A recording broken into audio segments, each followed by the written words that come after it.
एक गांव था जिसका नाम देवगांव था।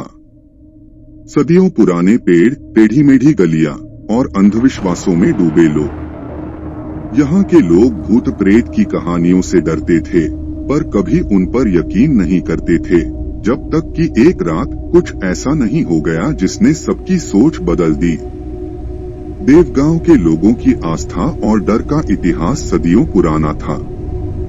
यहाँ के बुजुर्ग कहते थे कि यह गांव देवताओं और पितरों की नजर में बसा है।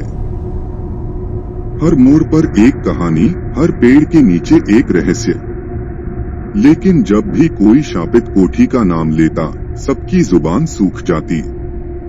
कामिनी की मौत के बाद गांव ने उस हवेली को नजरअंदाज कर दिया था, मगर कुछ लोग चुपके से कहते थे कि कामिनी की आत्मा गांव की हवा में घुल गई है, हर सिसकती हवा में, हर टूटी खिड़की की चरमराहट में।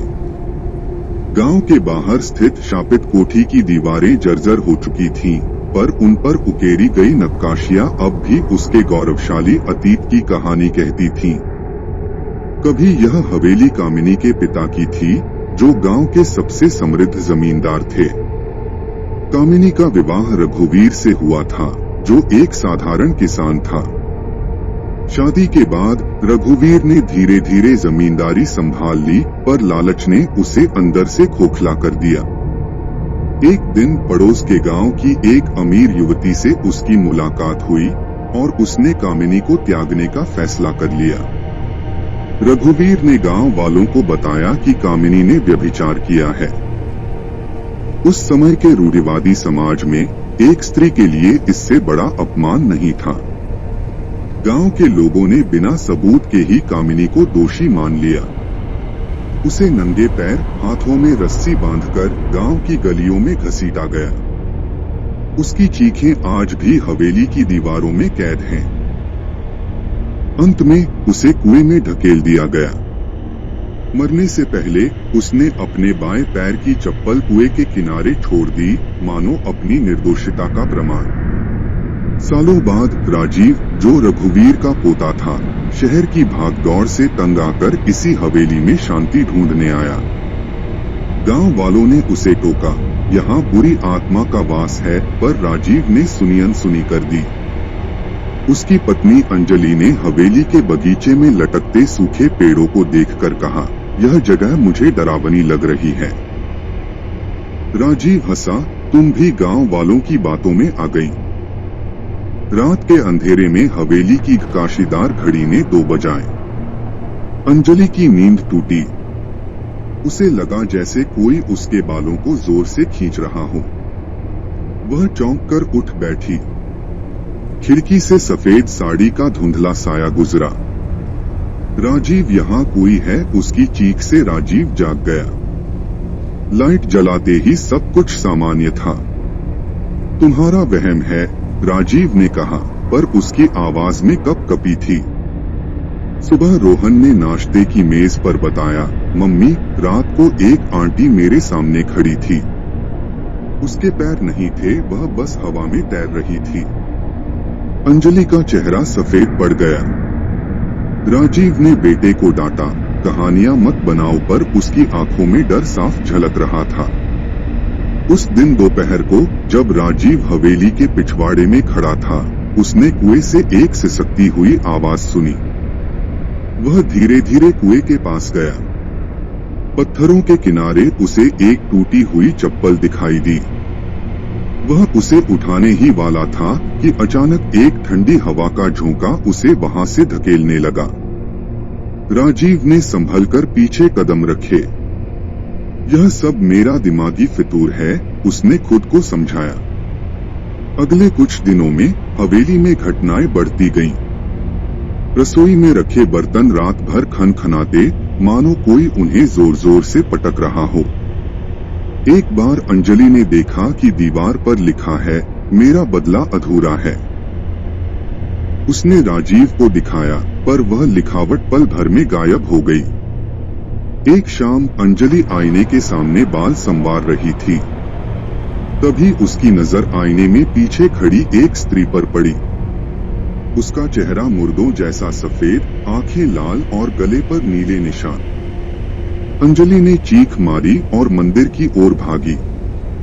पुजारी ने उसके माथे पर चंदन का टीका लगाते हुए कहा, कामिनी की आत्मा तब तक नहीं जाएगी जब तक उसे न्याय नहीं मिलता। राजीव अब हद से ज्यादा परेशान था। उसने गांव के सबसे बुजुर्ग व्यक्ति ठाकुर सिंह से मुलाकात की। ठाकुर सिंह ने आंखें मूंद कर कहा, तुम्हारे दादा ने कामिनी को धोखा दिया था। उसकी आत्मा उस चप्पल के साथ बंधी है जो कुएं के पास छूट गई थी। जब तक वह चप्पल उसके साथ दफन नहीं होगी, उसे शांति नहीं मिलेगी। राजीव ने गांव के लोगों को इकट्ठा किया। उसकी आवाज में गुस्सा और दर्द था। आप सभी ने एक निर्दोष औरत को मार डाला। उसकी आत्मा आज भी इस हवेली में भटक रही है।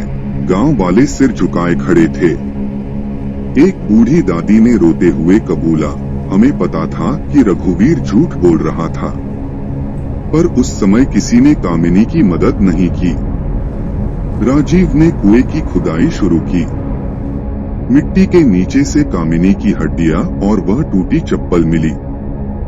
गांव वालों ने पहली बार अपने पाप का एहसास किया। सभी ने मिलकर कामिनी की अस्थियों को गंगा में विसर्जित करने का फैसला किया। उस रात हवेली में भयंकर तूफान आया। कामिनी की आत्मा राजीव के सामने प्रकट हुई।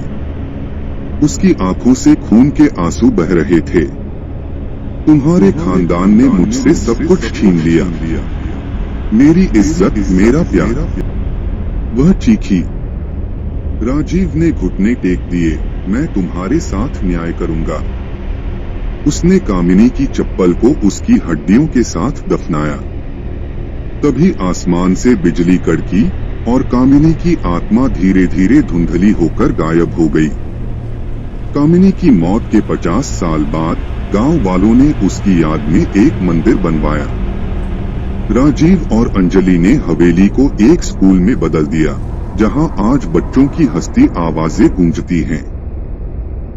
कभी कभी रात में लोग कहते हैं कि एक सफेद साड़ी वाली औरत मुस्कुराते हुए खिड़की से झांकती है, शायद अब वह शांत है।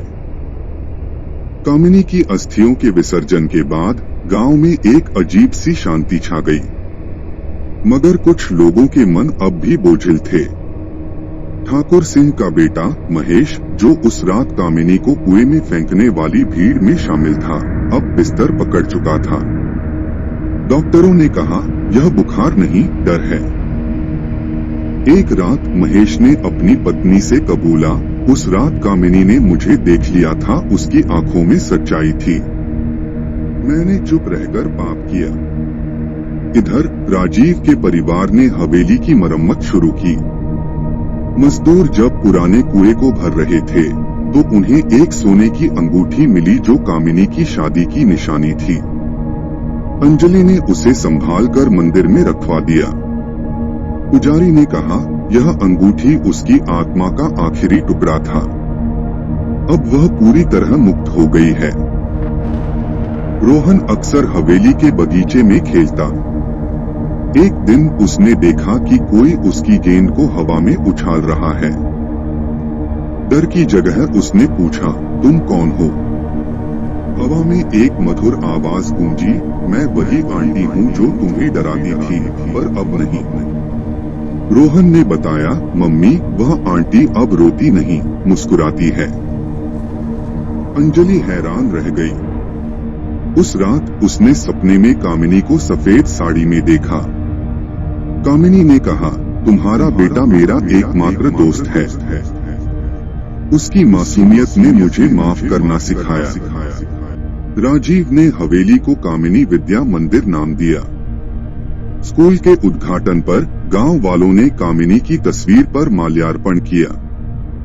बच्चों ने उसके नाम से कविताएं सुनाई।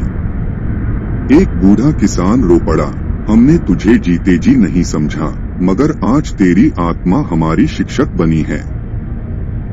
एक शाम अंजलि ने देखा कि स्कूल की लाइब्रेरी की किताबें अपने आप व्यवस्थित हो रही हैं। पुस्तकालय अध्यक्ष ने कहा, यहाँ कोई है जो बच्चों की मदद करता है। राजीव को एक पुराने डायरी के पन्ने मिले जिसमें कामिनी ने लिखा था, मैंने आज फूलों की नई किस्म उगाई। रघुवीर कहता है, यह गांव की बर्बादी है। उसकी डायरी पढ़कर पता चला कि कामिनी एक किसान वैज्ञानिक थी जो गांव को आधुनिक बनाना चाहती थी। राजीव ने उसके सपनों को पूरा करने का फैसला किया। हवेली के पिछवाड़े में उसने कामिनी के नाम से एक बाग लगवाया, जहां आज भी उसके पसंदीदा गुलाब खिलते हैं। बाग के बीचों बीच उस टूटी चप्पल को शीशे के डिब्बे में रखा गया है, जिसके नीचे लिखा है, यहाँ वह सोती है जिसने नफरत को माफी में बदल दिया।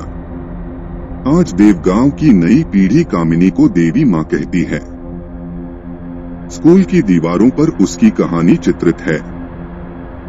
कहते हैं, जब भी कोई बच्चा झूठ बोलता है, कामिनी की आत्मा उसे प्यार से समझाती है। एक बार एक नन्ही बच्ची ने स्कूल के बगीचे में सफेद साड़ी वाली औरत को देखा। उसने पूछा, तुम कौन हो? आवाज आई, मैं वह हूँ जो तुम्हारे दिल में रहती हूँ। सच्चाई और माफी की परी। तो यह कहानी यहाँ समाप्त होती है। ऐसी ही कहानियाँ सुनने के लिए हमारे साथ बने रहें। आपको कहानी अच्छी लगी हो तो लाइक करें, शेयर करें, सब्सक्राइब करें और कमेंट जरूर करें। आपके कमेंट हमें अच्छी कहानी बनाने के लिए प्रेरित करते हैं। धन्यवाद।